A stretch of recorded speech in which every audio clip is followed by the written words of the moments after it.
La empujaron al abismo con sus 2 hijos, creyendo que la habían enterrado en el olvido, pero no sabían que la abandonaron sobre un secreto que gritaba bajo el suelo, esperando la mano de una madre desesperada para desenterrar la verdad que una ciudad entera juró ocultar. Su venganza no nacería del odio, sino del hambre de sus hijos. La lluvia caía con una furia implacable, como si el cielo mismo quisiera borrar el camino de tierra por el que el viejo automóvil había transitado. Cada gota que golpeaba el techo de metal era un martillazo en el alma de Elena. El motor tosió una última vez, un estertor agónico, y luego el silencio fue devorado por el rugido de la tormenta. El conductor, un hombre al que le había pagado sus últimos billetes, ni siquiera se molestó en mirarla a los ojos. «Aquí es», murmuró, señalando con el mentón una silueta fantasmal que apenas se distinguía en la penumbra. «Es todo suyo». Y con esa sentencia, las luces traseras del coche se alejaron, su rojo tiñendo los charcos de barro como sangre fresca antes de desaparecer, abandonándola a ella y a sus 2 hijos en el corazón de la nada. «Mamá, tengo frío», susurró la pequeña Sofía, de 5 años, su vocecita apenas un hilo contra el viento. Leo, de 8, intentaba ser valiente, pero sus hombros temblaban bajo el delgado cobertor que Elena sostenía sobre ellos. «Ya llegamos, mis amores. Ya estamos en casa», mintió Elena, aunque la palabra hogar se sentía como ceniza en su boca. La casa, si es que podía llamarse así, era un esqueleto oscuro contra un cielo violáceo. Parecía encorvada bajo el peso de sus propios secretos, con las ventanas rotas como ojos vacíos y el porche inclinado como una mueca de desprecio. Elena tomó la manita helada de cada uno de sus hijos y los guió a través del barro pegajoso. La puerta principal se abrió con un gemido largo y protestón, como si despertara de un sueño de décadas. El olor que los recibió fue el primer golpe, una mezcla densa de humedad, madera podrida y el polvo de los años olvidados. Era el perfume del abandono. El frío del interior era aún más penetrante que el de la tormenta, un frío que se pegaba a los huesos y calaba hasta el alma. Con la única luz de la linterna de su viejo celular, Elena hizo un primer reconocimiento. No había muebles, solo telarañas que colgaban del techo como sudarios y hojas secas que se arremolinaban en los rincones. ¿Podía esto llamarse un hogar? No, era una tumba donde la familia de su difunto esposo la había enviado a morir lentamente, lejos de sus miradas acusadoras. Mientras improvisaba una cama en el suelo con sus propios abrigos y el cobertor, colocando a sus hijos temblorosos en el rincón más seco que pudo encontrar, el recuerdo de la humillación la asaltó con la fuerza de una bofetada.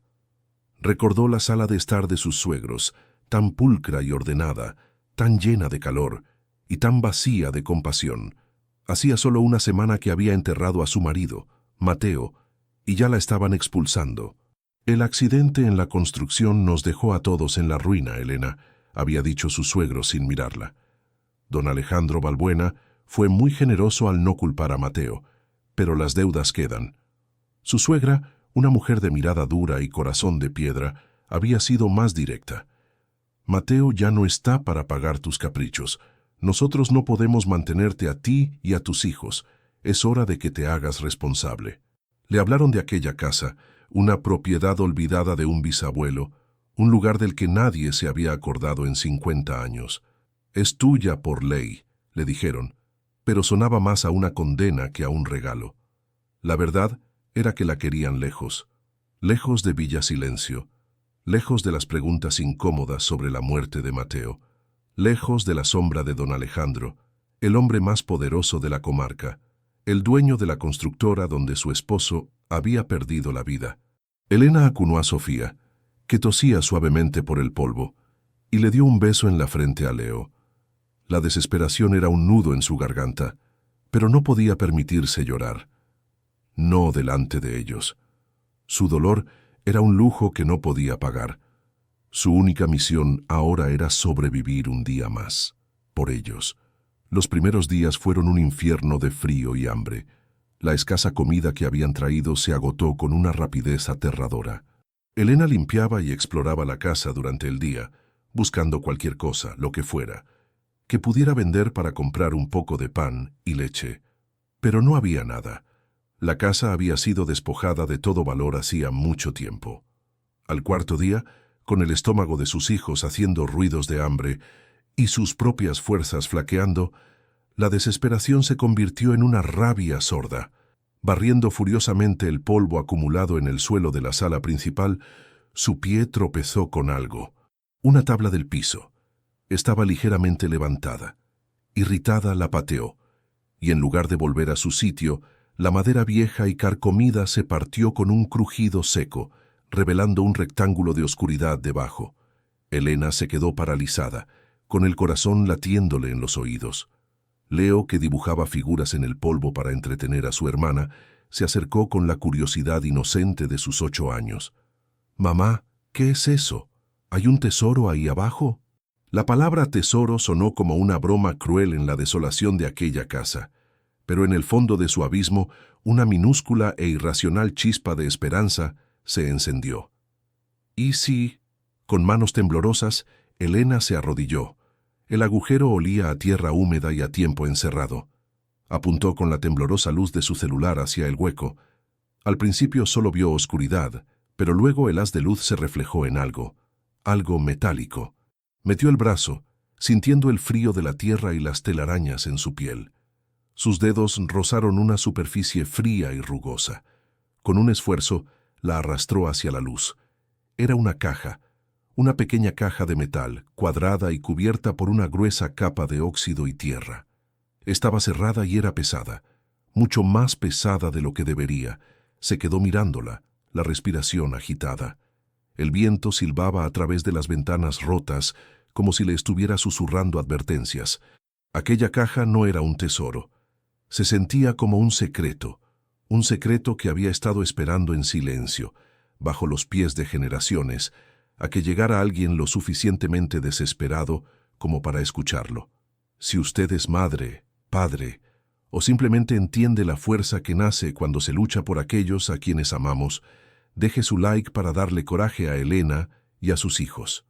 Y no se olvide de suscribirse y comentar desde qué ciudad o país está siguiendo el inicio de este viaje.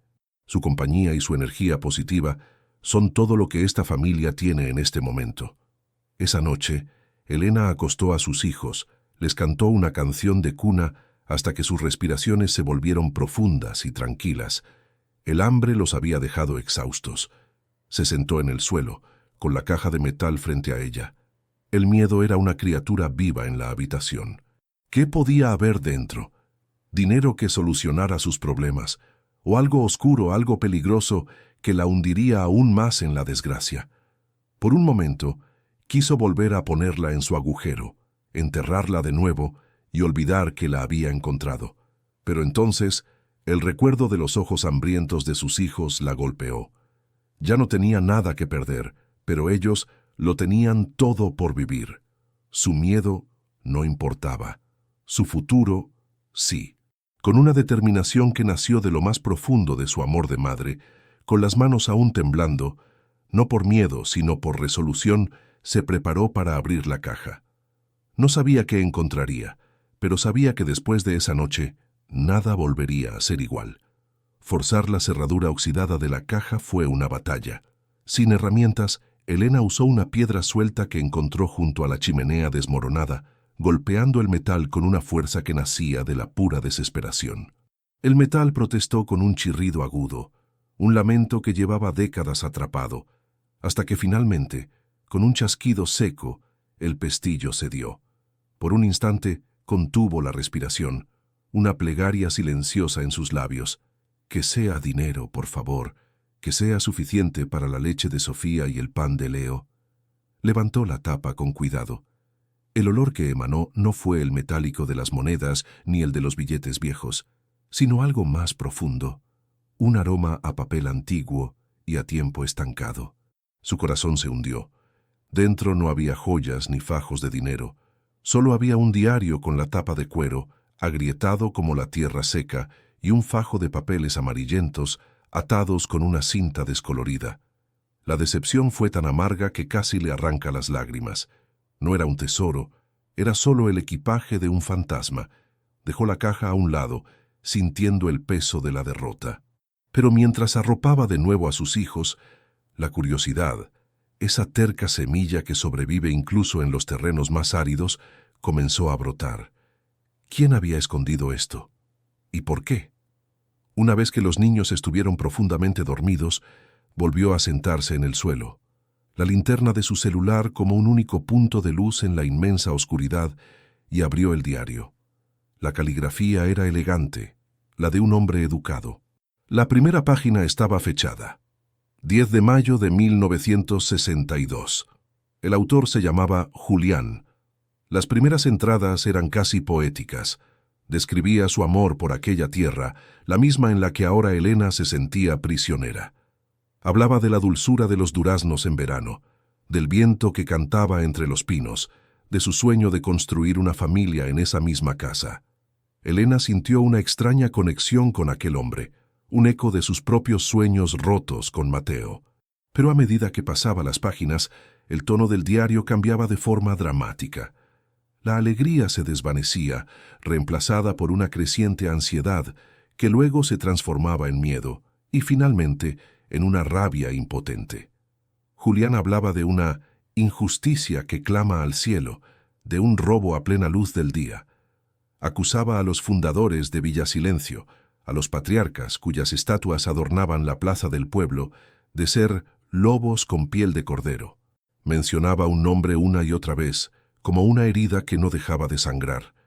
Balbuena, el abuelo de don Alejandro. Han torcido la ley a su antojo, escribió Julián en una entrada con la letra temblorosa. Se han apoderado de lo que no es suyo, de la tierra de mis padres y de la de tantas otras familias, usando documentos falsos y amenazas veladas. Nos han dejado con las migajas, mientras ellos construyen sus imperios sobre nuestra ruina. El corazón de Elena se aceleró. La muerte de Mateo, trabajando para otro Balbuena, en unas tierras cuya propiedad ahora parecía sospechosa, había sido realmente un accidente. Dejó el diario a un lado y desató la cinta de los otros papeles. Eran documentos legales, pero uno de ellos la dejó sin aliento. Una escritura de propiedad original de hacía más de 100 años, que demostraba que las tierras pertenecientes a esa casa eran 10 veces más extensas de lo que eran ahora. Incluían la parcela donde se ubicaba la cantera principal de la constructora de Balbuena. El secreto que guardaba el suelo no era oro, era la verdad, una verdad peligrosa. Un golpe en la puerta la hizo saltar, casi gritando de pánico. Escondió la caja y los papeles bajo las tablas sueltas del suelo en un instante, su cuerpo moviéndose por puro instinto de supervivencia. ¿Quién podría ser? Nadie sabía que estaba allí, excepto la familia de Mateo. Se acercó a la puerta con el corazón en la garganta. ¿Quién es?, preguntó, su voz sonando extraña y débil. Señora Elena, soy Ricardo Vargas, el alcalde de Villasilencio. Solo vine a darle la bienvenida y a asegurarme de que esté bien. Su voz era suave, casi melosa, pero no la tranquilizó. Abrió la puerta solo una rendija. Frente a ella había un hombre de unos 40 años, impecablemente vestido con un traje que contrastaba ridículamente con la inmundicia del porche. En su rostro había una sonrisa perfectamente ensayada.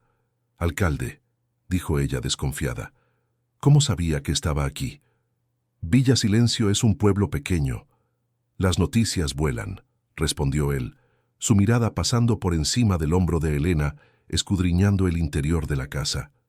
«Me enteré de su situación, y como sobrino de don Alejandro Balbuena, sentí que era mi deber ofrecerle cualquier ayuda que necesite». La mención de Balbuena fue como una descarga eléctrica. Elena sintió que el aire se volvía más denso. Él pareció notar su tensión y sacó una bolsa de papel de su bolsillo. «Traje unos dulces para los niños. Un lugar como este puede ser intimidante para ellos». Elena no quería aceptar nada de él, pero Leo, despertado por las voces, apareció detrás de ella. Sus ojos se abrieron como platos al ver la bolsa. Para no asustar a su hijo, Elena aceptó los dulces a regañadientes. Vargas aprovechó la oportunidad para entrar. Sus ojos no dejaban de moverse, evaluando cada rincón, cada grieta. Este lugar está en ruinas, Elena. Es peligroso, especialmente para dos niños pequeños. La estructura es inestable, la humedad. Hizo una pausa, mirándola fijamente. He pensado que quizás le haría un favor quitándole este problema de encima. Podría ofrecerle una suma modesta por la propiedad, lo suficiente para que usted y sus hijos puedan empezar de nuevo en otro lugar, un lugar más seguro. La oferta olía a trampa. Querían deshacerse de ella, igual que la familia de su esposo. Estaba a punto de negarse cuando Leo, con la boca llena de caramelo, dijo las palabras que helaron la sangre de Elena. «No es peligrosa, es una casa de aventuras. Mamá encontró una caja secreta en el suelo». El silencio que siguió fue absoluto, roto solo por el silbido del viento. La sonrisa del alcalde Vargas se congeló en su rostro. Por una fracción de segundo, la máscara de amabilidad cayó, y Elena vio algo en sus ojos, un brillo frío, calculador y peligroso. «¿Una caja?», repitió, su voz ahora desprovista de toda su falsa calidez. Elena reaccionó rápidamente, forzando una risa. «Oh, los niños y su imaginación. Solo era una vieja lata de herramientas vacía, ¿verdad, mi amor? Nada emocionante».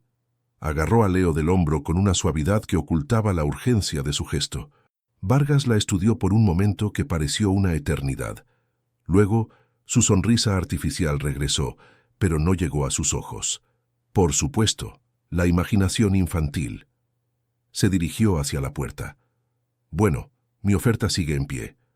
Piénselo bien, Elena. A veces, las viejas paredes guardan más problemas que recuerdos. Sería una lástima que algo malo sucediera aquí. Piénselo. Por el bien de sus hijos». La última frase no fue una sugerencia, fue una amenaza. Cuando la puerta se cerró y el sonido del motor de su coche se desvaneció, Elena se derrumbó contra la madera, temblando. Ahora lo entendía. No la estaban vigilando porque fuera una molestia. La estaban vigilando porque tenían miedo de aquella casa. Tenían miedo de lo que Julián había escondido, y ahora, gracias a la inocencia de su hijo, sabían que ella estaba cerca de descubrirlo. Esa noche, después de asegurar la puerta con la única viga de madera suelta que encontró, Elena volvió al diario, leyéndolo con una nueva urgencia. Buscaba una respuesta, una pista, algo que le dijera qué hacer. Y entonces, en una de las últimas páginas, encontró una frase escrita con una caligrafía casi ilegible, como si Julián la hubiera garabateado a toda prisa, con el miedo pisándole los talones. «Saben que lo sé. Han enterrado la verdad, pero no tan profundo como creen. La prueba no está en esta caja. La caja es solo la llave. Escondieron su pecado bajo el corazón del pueblo, pero yo he dejado un mapa bajo mi propio suelo». Elena leyó la frase 2, 3 veces. «Un mapa bajo mi propio suelo». Miró el agujero en el piso, las tablas rotas y, más allá, la base de tierra y piedra de la casa. El secreto no estaba completo. Había más. Justo en ese momento, un sonido la paralizó. El crujido de una rama seca rompiéndose afuera, muy cerca de la casa. No era el viento, era el sonido inconfundible de una pisada. Luego otra. Alguien estaba ahí fuera, en la oscuridad, acechando. El pavor, puro y helado, la invadió. Ya no se trataba de deudas o de pobreza. El secreto de aquella casa había puesto a su familia en peligro mortal. Sin hacer ruido, corrió al rincón donde dormían sus hijos. Los levantó con cuidado, sus pequeños cuerpos calientes y confiados en sus brazos, y los llevó a la habitación más pequeña y alejada de la entrada. Se encerró con ellos, atrancando la puerta con su propio cuerpo.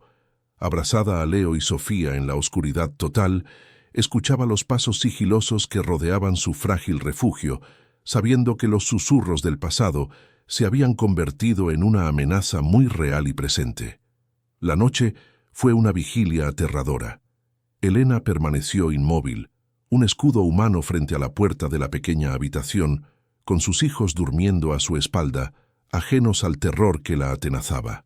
Cada crujido de la vieja casa, cada silbido del viento, era para ella el regreso del merodeador. Pasó horas escuchando el latido de su propio corazón, un tambor desbocado en el silencio sepulcral, hasta que finalmente los primeros rayos de un amanecer gélido y gris se filtraron por las grietas de la pared. No hubo más ruidos. Quienquiera que hubiese estado ahí fuera se había ido, dejando tras de sí un miedo pegajoso y la certeza de que ya no estaban solos en su desolación. Cuando la luz del día se impuso, trayendo consigo una falsa sensación de seguridad, Elena supo que no podía seguir esperando un milagro. El milagro, o la maldición, estaba enterrado bajo sus pies. Dejó a los niños jugando con unas piedras lisas que había encontrado, advirtiéndoles con una seriedad que los asustó que no se acercaran a la puerta principal bajo ninguna circunstancia. La visita de la noche anterior había aniquilado cualquier vestigio de inocencia que le quedaba. Ya no eran solo pobres y desamparados, eran objetivos. Regresó a la sala principal y miró el agujero en el suelo. Un mapa bajo mi propio suelo, había escrito Julián. No se refería a la tierra suelta que había debajo, tenía que ser algo más. Usando la barra de metal de una vieja cama oxidada que descubrió en una de las habitaciones, comenzó a hacer palanca en las tablas adyacentes a la que se había roto. Fue un trabajo brutal. La madera hinchada por la humedad y casi petrificada por el tiempo, se resistía con una terquedad desesperante.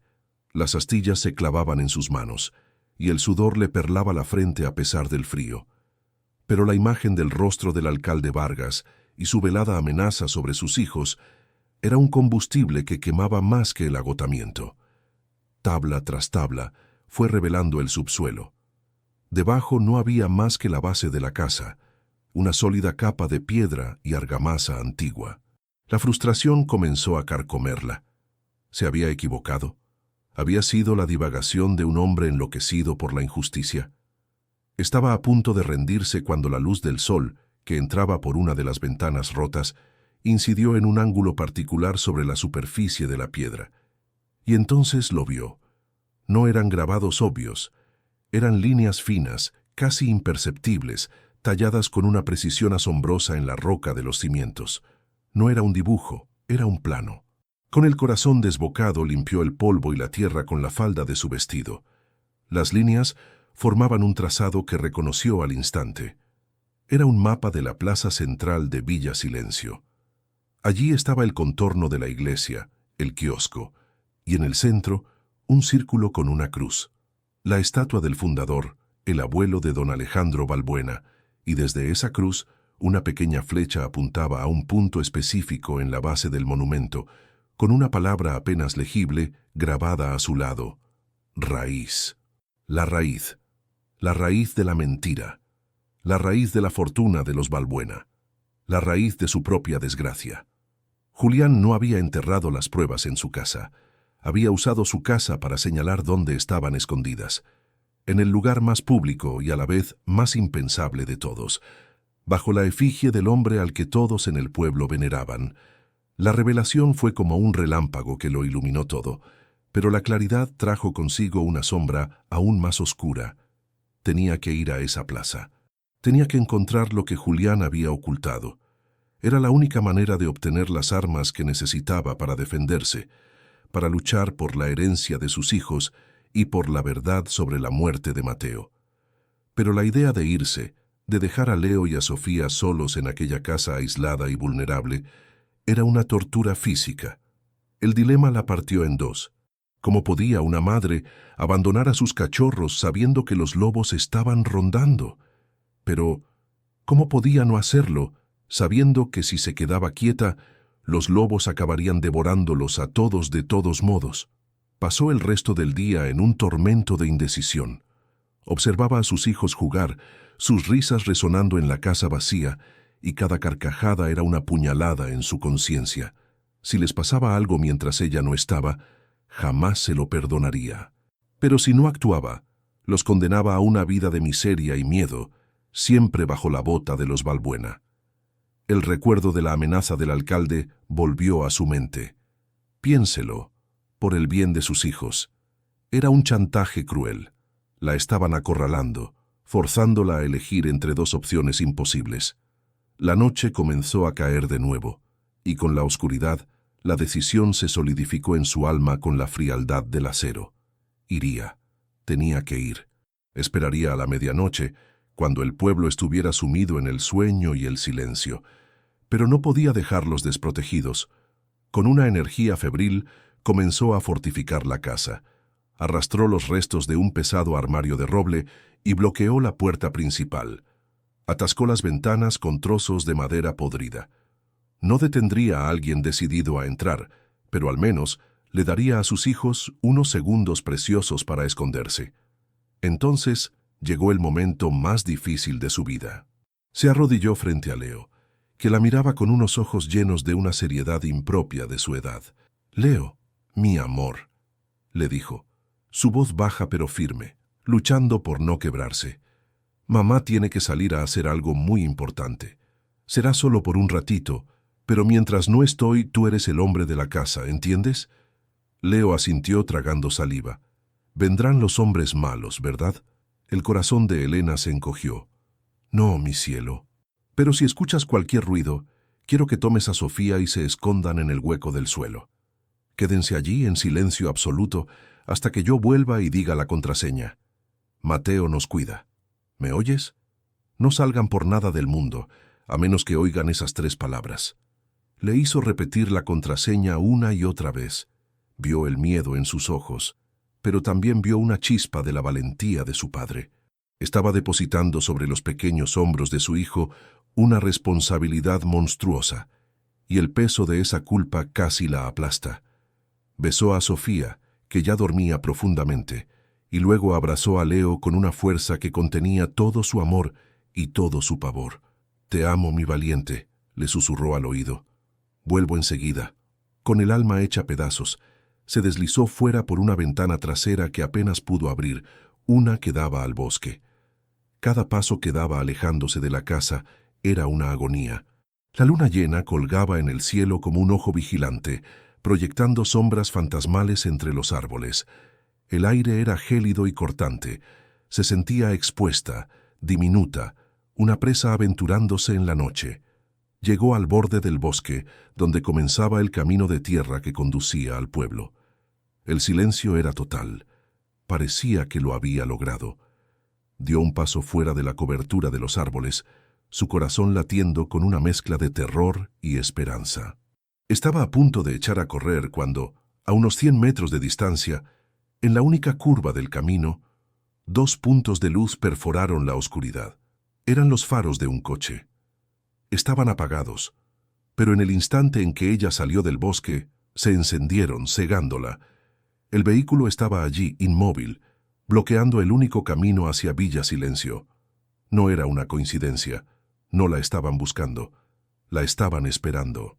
Sabían que tarde o temprano, la viuda atrapada en la casa vacía intentaría escapar de su jaula, y estaban listos para impedírselo.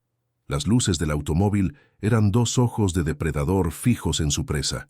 Por un segundo eterno, Elena se quedó petrificada, una estatua de puro pavor bañada en aquella luz artificial y cruel.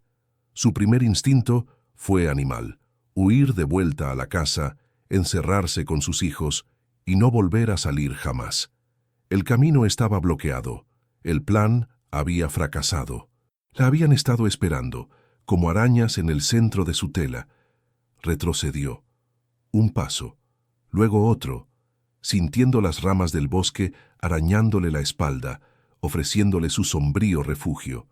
Pero entonces, la imagen de Leo, asumiendo su papel de hombre de la casa, con una valentía que le rompía el alma, y el rostro pacífico de Sofía durmiendo, ajena a todo, se proyectaron en su mente con una claridad cegadora. Huir de vuelta a la casa no era una opción, era una rendición. Era aceptar la jaula que le habían impuesto y esperar a que el hambre o sus verdugos decidieran su final. No. Había hecho una promesa silenciosa a sus hijos y no iba a romperla. Giró sobre sus talones y sin mirar atrás se sumergió en la negrura del bosque. Si el camino principal estaba vigilado, tomaría el que nadie se atrevía a usar. De niña, había oído historias de los ancianos del pueblo sobre una vieja senda de cazadores que atravesaba el corazón del bosque, un atajo traicionero y casi borrado por el tiempo que los locales evitaban. Hablaban de barrancos ocultos, de terreno resbaladizo, de ser un lugar donde uno podía torcerse un tobillo o perderse hasta el amanecer. En ese momento, los peligros del bosque le parecían insignificantes comparados con la amenaza humana que la acechaba en el camino. El avance fue una pesadilla. La senda, si es que alguna vez lo fue, ahora era apenas una sugerencia entre la maleza.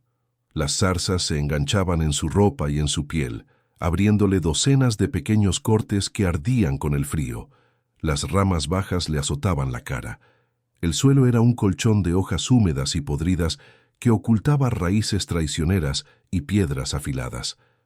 A cada paso, el lodo intentaba robarle sus gastados zapatos.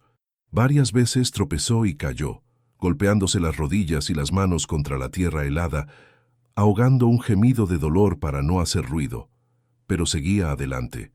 Cada vez que el agotamiento amenazaba con paralizarla, cada vez que el miedo a la oscuridad y a los sonidos nocturnos del bosque le susurraba que se rindiera, se aferraba a un único pensamiento: por Leo, por Sofía.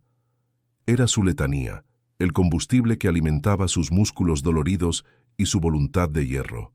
No luchaba por un tesoro, ni siquiera por la justicia para Mateo. Luchaba por el derecho de sus hijos a tener un desayuno por la mañana, a dormir sin miedo, a tener un futuro. Y ese amor maternal era una fuerza más poderosa que cualquier oscuridad. Tras lo que pareció una vida entera de lucha contra la naturaleza hostil, el bosque comenzó a clarear. Vio un parpadeo de luz anaranjada a través de los árboles. La luz de las farolas de Villa Silencio. Lo había logrado. Salió del lindero del bosque en el extremo opuesto del pueblo, lejos de la carretera principal. Estaba cubierta de barro, con la ropa rasgada y el rostro surcado de arañazos, pero estaba allí. El pueblo dormía bajo un silencio denso, casi masticable. Las casas, con sus luces apagadas, parecían mausoleos. Cada farola era un foco que amenazaba con exponerla. Se movió pegada a las sombras, sintiéndose una fugitiva en el mismo lugar donde una vez soñó con construir una vida. Su corazón martilleaba contra sus costillas, no por el esfuerzo físico, sino por la tensión de estar tan cerca de su objetivo. La plaza central estaba desierta, bañada por la luz pálida y fantasmal de la luna.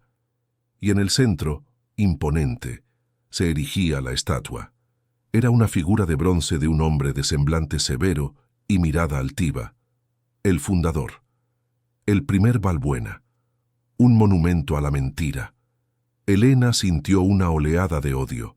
Aquel hombre de metal representaba el origen de todo su sufrimiento. Cruzó el espacio abierto de la plaza, sintiéndose increíblemente expuesta. Cada paso sobre las baldosas de piedra parecía resonar en la noche. Llegó a la base del monumento, un pedestal de granito macizo. Recorrió la circunferencia con los dedos, buscando la marca que había visto en el mapa de Julián, y allí estaba, en la cara que daba al norte, oculta en la sombra perpetua del pedestal, una pequeña R, apenas perceptible, la raíz. Siguiendo la flecha imaginaria del mapa, sus dedos encontraron una junta entre dos bloques de granito que parecía ligeramente más ancha que las demás. Usando la barra de metal que había traído consigo, la misma que usó para abrir las tablas del suelo, la introdujo en la ranura. Hizo palanca con todas sus fuerzas. Al principio no pasó nada. La piedra no se movió ni un milímetro. La desesperación comenzó a inundarla. ¿Y si no podía? ¿Y si todo aquel infierno había sido para nada? Justo en ese momento, escuchó un sonido que le heló la sangre. Pasos, lentos, rítmicos, acercándose. Se tiró al suelo, arrastrándose hacia la oscuridad de unos arbustos cercanos justo a tiempo. El jefe de policía del pueblo, un hombre corpulento llamado Morales, hacía su ronda nocturna. Pasó a escasos metros de la estatua, su linterna barriendo la plaza con un haz de luz perezoso. Se detuvo un instante, casi como si olfateara algo en el aire, y miró directamente hacia el monumento. Elena dejó de respirar. Podía sentir los latidos de su corazón en la tierra. Tras un momento que se sintió como una eternidad, Morales se encogió de hombros y continuó su camino, sus pasos alejándose hasta desaparecer. Elena esperó temblando hasta que el silencio volvió a ser absoluto. Salió de su escondite, la adrenalina corriendo por sus venas. No tenía más tiempo. Volvió a la piedra y con una fuerza nacida del pánico, hizo palanca de nuevo. Esta vez escuchó un leve crujido, un sonido de succión cuando el sello del tiempo se rompió. La piedra se movió, metió los dedos en el hueco y tiró. El bloque de granito se deslizó hacia afuera, revelando una cavidad oscura en el interior del pedestal. Con el corazón en la garganta, introdujo la mano en el frío y húmedo agujero. Sus dedos rozaron algo envuelto en lo que parecía hule o tela encerada. Lo agarró. Era un paquete pesado y compacto. Lo sacó a la luz de la luna. Lo había encontrado. La prueba, la llave, la verdad. Una oleada de triunfo y alivio la recorrió. Lo había logrado. Por un instante, se permitió sentir la victoria. Abrazó el paquete contra su pecho, como si fuera uno de sus hijos. Era su salvación, su justicia, su futuro. Se giró, lista para emprender el peligroso camino de vuelta, para correr hacia sus hijos y decirles que todo iba a estar bien. Pero no estaba sola. Una figura emergió de la sombra más profunda de la iglesia. No era un matón, no era el alcalde. Era un hombre mayor, de cabello plateado y postura aristocrática, cuya silueta reconoció al instante de las fotografías de los periódicos locales. Don Alejandro Balbuena. «Admiro su persistencia, viuda», dijo su voz tranquila y gélida como el aire de la noche. No gritaba, no necesitaba hacerlo. Su poder residía en esa calma aterradora. He de admitir que la subestimé. Dos hombres más, grandes y amenazantes, salieron de las sombras a cada lado de ella, cortándole cualquier posible escapatoria. Elena retrocedió, tropezando contra la base de la estatua, con el paquete apretado contra su pecho. «Pero algunas cosas deben permanecer enterradas», continuó don Alejandro, acercándose lentamente, su rostro una máscara de fría superioridad. «Ahora deme esos papeles.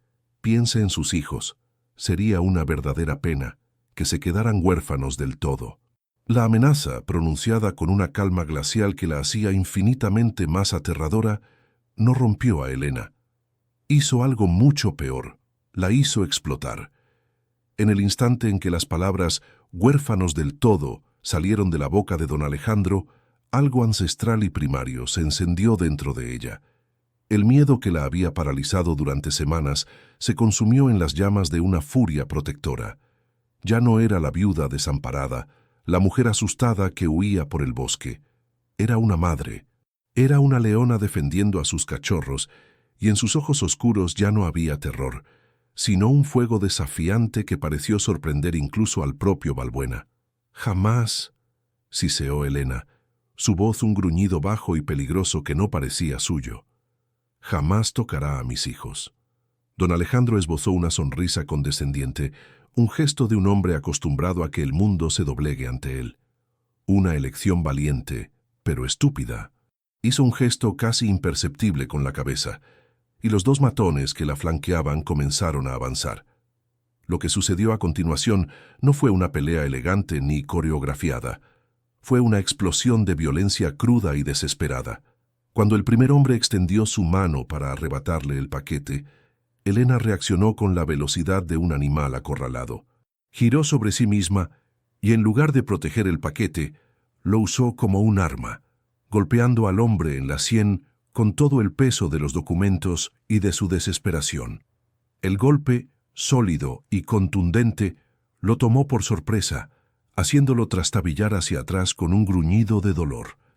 El segundo hombre la agarró por el brazo, sus dedos como tenazas de acero.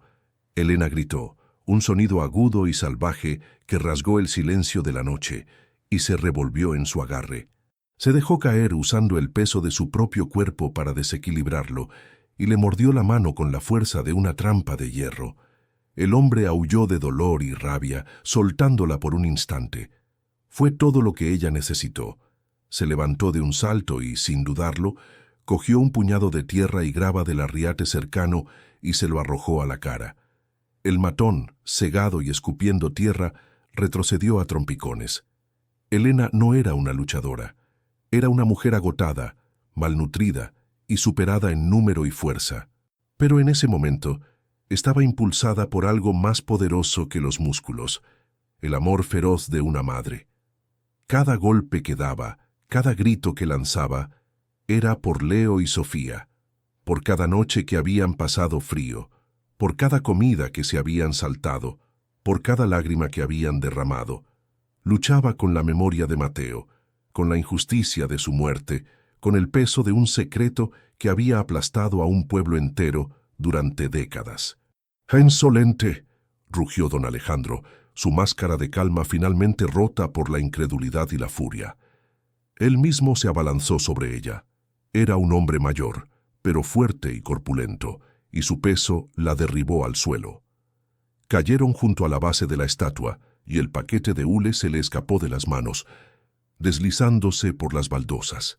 Por un segundo sus miradas se encontraron, y en los ojos de Balbuena, Elena vio la verdadera naturaleza del hombre, una codicia sin fondo y una crueldad que disfrutaba del sufrimiento ajeno. Él la sujetó contra el suelo frío, su rodilla clavada en su pecho, dificultándole la respiración. «Has traído esto sobre ti, estúpida», jadeó, su rostro a centímetros del de ella. «Silencié a Julián hace 30 años, cuando se volvió demasiado curioso. Y silencié a tu marido cuando empezó a hacer las preguntas equivocadas sobre los límites de la cantera. ¿Creías que una mujercita como tú iba a ser diferente?» En su arrogancia, seguro de su victoria, no se dio cuenta de que no estaban solos. No se percató de una figura delgada que se había asomado por la esquina de la calle, atraída por los gritos. Era Lucía, la nieta adolescente de la bibliotecaria del pueblo. Una joven que siempre había visto a Elena con una mezcla de pena y admiración. Al ver la escena, el terror la paralizó, pero luego, viendo a la mujer que luchaba sola contra 3 hombres, hizo lo único que se le ocurrió. Sacó su teléfono móvil, se ocultó tras una columna y empezó a grabar. Don Alejandro, ebrio de poder y furia, continuó su confesión. Cada palabra un clavo más en su propio ataúd. «Este pueblo es mío, ¿entiendes?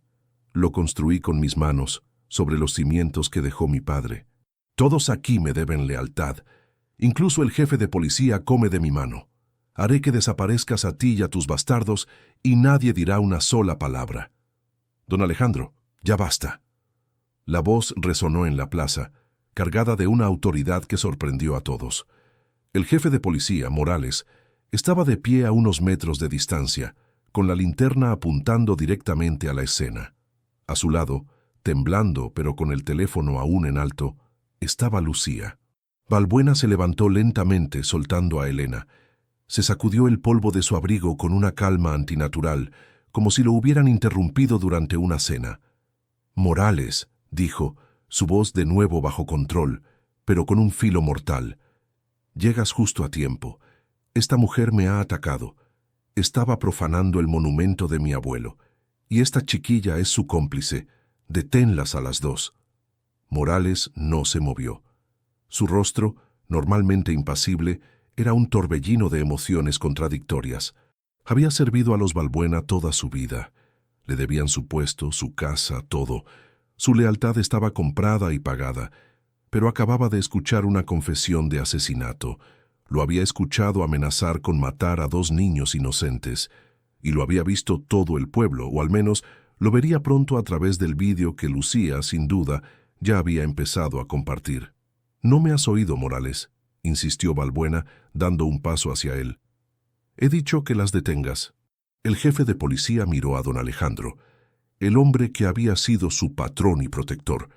Luego miró a Elena, en el suelo, magullada y jadeante, pero con los ojos fijos en él, desafiantes.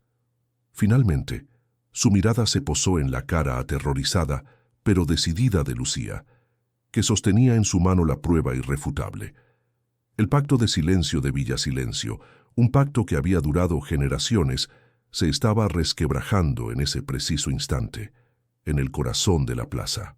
Lentamente, con un movimiento que pareció durar una eternidad, el jefe Morales desabrochó la funda de su pistola. El clic metálico del broche fue el sonido más fuerte que se había oído nunca en Villa Silencio. Sacó el arma. La plaza entera pareció contener la respiración. Elena, desde el suelo, observaba sabiendo que el destino de todos ellos pendía de la dirección en la que apuntara ese cañón. El arma subió. Por un instante, pareció dudar, el metal temblando bajo la luz de la luna. ¿Apuntaría a la mujer indefensa para mantener el orden corrupto que le daba de comer? ¿O apuntaría al tirano que había confesado sus crímenes, rompiendo por fin las cadenas de miedo que ataban al pueblo? La lealtad de todos, el silencio de todos, estaba a punto de ser puesto a prueba, y la respuesta decidiría si amanecería un nuevo día en Villa Silencio o si la noche duraría para siempre. Hemos llegado al instante decisivo, al momento en que el aliento se contiene y el destino de todo un pueblo pende de un hilo. El amor de una madre ha desenterrado una verdad que llevaba décadas envenenando la tierra. Pero, ¿será suficiente para quebrar las cadenas de la corrupción y el miedo? ¿Hará el jefe de policía lo correcto o se impondrá una vez más el poder de los Balbuena? Dejen sus teorías finales en los comentarios antes de descubrir el desenlace de esta historia. Acompañen a Elena en este último y crucial momento. El cañón del arma del jefe Morales temblaba bajo la luz pálida de la luna, un péndulo de acero que oscilaba entre dos mundos. El pasado de servidumbre y silencio, y un futuro incierto de verdad y consecuencias. Don Alejandro Balbuena lo miraba con una furia helada, no como un criminal acorralado, sino como un rey que contempla la traición de su vasallo más leal. En sus ojos no había miedo, solo la incredulidad de que alguien se atreviera a desafiar un orden que él consideraba tan natural como la salida del sol. Morales, baja esa arma ahora mismo. No sabes lo que estás haciendo, ordenó Balbuena, su voz un látigo de autoridad que había funcionado durante 30 años. Pero Morales no lo miraba a él. Su mirada estaba fija en Elena.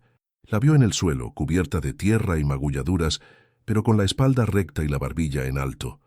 Una figura de resistencia indomable.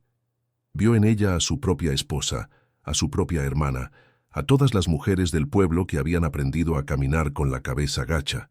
Luego miró a Lucía, la joven que sostenía el teléfono como si fuera un arma mucho más poderosa que la suya, su rostro pálido de terror, pero sus manos firmes. Vio en ella a su propia hija, a la generación que merecía crecer en un lugar libre del veneno que él había ayudado a proteger. Un abismo se abrió bajo los pies del jefe de policía. El peso de décadas de complicidad, de mirar hacia otro lado, de aceptar sobornos y de hacer cumplir una ley que solo servía al poderoso, lo aplastó en un solo instante, y supo que si bajaba el arma, si obedecía esa última orden, se condenaría a sí mismo a una vida de vergüenza ante los ojos de su propia familia y, lo que era peor, ante los suyos. Lentamente, con una resolución que pareció nacer de las profundidades de su alma olvidada, el temblor de su mano cesó. El cañón del arma, que había vacilado por un segundo, encontró su objetivo. No se desvió. Apuntó, firme y ahora inquebrantable, directamente al pecho de don Alejandro Balbuena. «Se acabó, don Alejandro», dijo Morales, y su propia voz sonó extraña en sus oídos, como la de un hombre que no había hablado con la verdad en mucho tiempo. «Para usted, se acabó todo». La expresión de Balbuena se transformó de la arrogancia a la furia, y de la furia a un shock absoluto. El mundo tal y como lo conocía se había derrumbado. En ese preciso instante, el vídeo de Lucía, con la confesión completa y la amenaza explícita a los hijos de Elena, ya estaba siendo enviado, no solo a sus amigos, sino a la redacción del periódico regional y, lo más importante, a la comandancia de la policía estatal en la capital. La verdad, una vez liberada, es un torrente imposible de volver a encadenar. Antes de que don Alejandro o sus matones pudieran reaccionar, el sonido de sirenas comenzó a oírse a lo lejos, un lamento que crecía en intensidad anunciando la llegada de un poder que no estaba en la nómina de los Balbuena. La justicia, la verdadera justicia, venía en camino. El resto fue un torbellino. La llegada de la policía estatal, las detenciones, el precinto de propiedades. El paquete que Elena había recuperado del pedestal se convirtió en la pieza central de una investigación que sacudió la región. Los documentos de Julián eran la prueba irrefutable del fraude de tierras original, y la confesión grabada de don Alejandro era la llave que cerraba el caso del asesinato de Mateo. El alcalde Vargas y todos los demás cómplices cayeron como un castillo de naipes. Villa Silencio, el pueblo que había vivido susurrando, finalmente encontró su voz. Para Elena, la transformación fue total. De la noche a la mañana, dejó de ser la viuda desamparada y se convirtió en la mujer que había liberado al pueblo. Los mismos vecinos que antes la miraban con desconfianza, ahora la saludaban con respeto y gratitud. Pero el cambio más profundo no fue externo, sino interno. La lucha no solo le había devuelto su dignidad, sino que le había revelado una fortaleza que nunca supo que poseía. Legalmente, la restitución fue completa. Los tribunales anularon las escrituras fraudulentas de los Balbuena. Las tierras robadas fueron devueltas a las familias descendientes de sus dueños originales. Y la propiedad de Julián, cuya inocencia fue proclamada públicamente, le fue otorgada a Elena por ley. No solo la pequeña parcela con la casa ruinosa, sino toda la vasta extensión de terreno que le había sido arrebatada, incluyendo una parte significativa de la cantera. La mujer que había llegado sin un céntimo ahora era dueña del futuro de sus hijos, un futuro ganado a pulso con valentía y lágrimas. Epílogo. 1 año después. El sol de la mañana se derramaba sobre un valle que parecía haber despertado de un largo y oscuro sueño. La casa ya no era una silueta tétrica contra el cielo. Ahora estaba restaurada, con las paredes pintadas de un blanco luminoso y un porche de madera nueva donde crecían macetas de geranios rojos. El aire ya no olía a moho y abandono, sino a café recién hecho y a la tierra húmeda del jardín floreciente que la rodeaba. En ese jardín, 2 risas infantiles resonaban, claras y cristalinas. Leo, ahora con 9 años, corría tras una pelota, y Sofía, de 6, lo perseguía con la alegría despreocupada que solo la infancia puede conocer. Eran niños sanos, fuertes, sin sombras en la mirada. Elena los observaba desde el porche, una taza de café caliente entre las manos. Ya no caminaba con la cabeza gacha ni con la tensión del miedo en los hombros. Se movía con la calma y la serenidad de quien ha mirado al abismo y ha salido de él con la verdad en las manos. Con parte de la considerable fortuna que le correspondía, había creado una fundación, la Fundación Mateo y Julián, dedicada a ofrecer refugio y ayuda legal a mujeres y familias en situaciones desesperadas. Su dolor se había convertido en el santuario de otros. El pueblo también había cambiado. Ya no se llamaba Villa Silencio. En una votación unánime, sus habitantes lo habían rebautizado como Villa Julián, en honor al hombre cuya voz finalmente había sido escuchada después de 30 años. Un coche se detuvo frente a la verja de la propiedad. De él descendieron 2 figuras envejecidas y encorvadas, sus antiguos suegros. La caída del imperio Balbuena los había arrastrado con él, dejándolos en una situación precaria. Se acercaron a Elena con la mirada baja, carcomidos por la vergüenza. Vinieron a pedir perdón. No por ellos, dijeron, sino por haber abandonado a sus propios nietos. Elena los escuchó en silencio. Cuando terminaron, no había rencor en su voz, solo una paz inquebrantable. El perdón es un regalo que me doy a mí misma para poder seguir adelante, dijo con calma. Y se los concedo, pero la confianza es algo que se gana, y mi única prioridad ahora es la paz de mis hijos. Fue una absolución y una sentencia al mismo tiempo. Los vio marcharse, 2 reliquias de un pasado que ya no podía hacerle daño. Se quedó allí, respirando el aire limpio de la mañana, mientras Leo y Sofía corrían a abrazarla. Los rodeó con sus brazos, sintiendo el calor de sus pequeños cuerpos. Miró su hogar, su tierra, su nueva vida. El suelo bajo sus pies, aquel que una vez guardó un secreto de muerte y engaño, ya no ocultaba nada. Ahora era la base fértil, la tierra firme y sólida sobre la que crecía por fin su futuro.